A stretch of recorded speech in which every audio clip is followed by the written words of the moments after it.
NBC's Rahema is joining us now from outside the court, and there is a guilty verdict on El Chapo. Tell us, I know there were a lot of counts, 17 counts. What do you know now? What I can tell you, Andrea, is that this is the verdict that federal prosecutors were hoping for. Of 10 counts, number one is engaging in continuing criminal enterprise.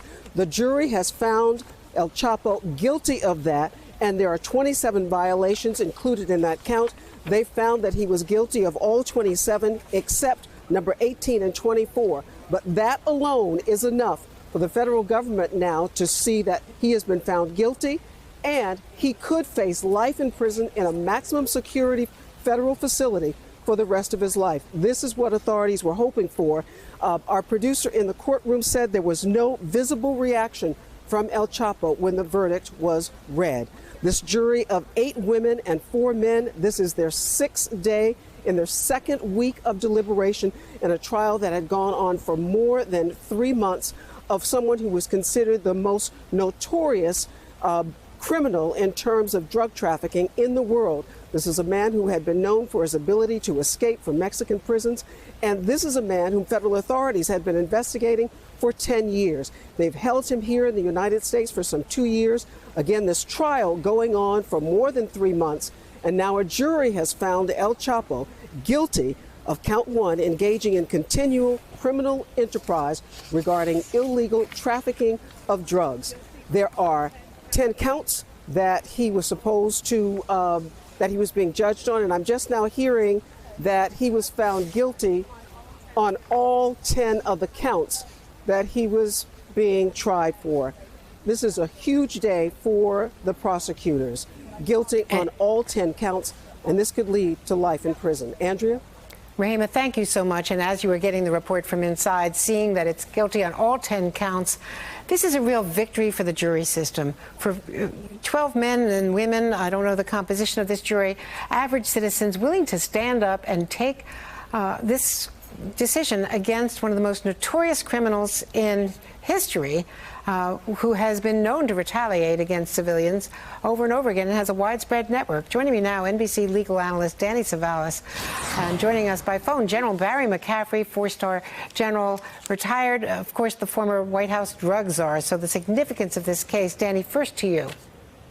This is a very significant verdict because it represents on a global scale the United States exercising its extraterritorial jurisdiction to reach out and get defendants who commit crimes that have their effects here in the United States. Obviously, the drug scourge and the drugs that have been imported into the United States, to bring those defendants from other countries here to the United States and prosecute them and ultimately incarcerate them in facilities that will prevent any chance of escape, unlike the prior facilities that El Chapo Guzman was incarcerated in Mexico, which seemingly could not hold the infamous drug lord.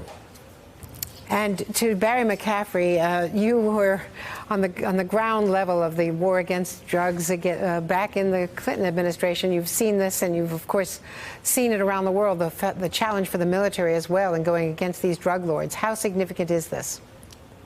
Well, I think it's a monumental day. It certainly underscores the enormous effectiveness of the DEA, the Drug Enforcement Administration.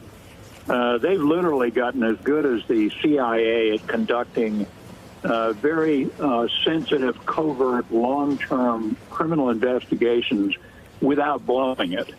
So very impressive. And, Andrew, we've got to remind ourselves that the Mexican cartels tend to be the most serious criminal threat in America. In 200-some-odd cities in the U.S., that's who really dominates the drug trade. And Chapo Guzman was a real monster and got to the top of the heap through murder, intimidation, bribery. There was an unsubstantiated allegation against the last Mexican president, Peña Nieto, that Chapo had given him $100 million bribe.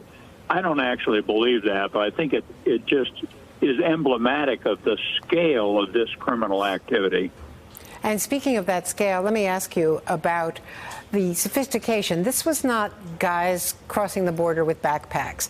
This was not what the president talks about with a wall. They had submarines. They had military equipment. They had helicopters. They had all kinds of planes. This was basically an army, as well armed as any. Well, no question. And their primary adversary wasn't Mexican law enforcement. It was other drug gangs. But they literally, as you suggest, have built submarines. They have sophisticated air transport quarters.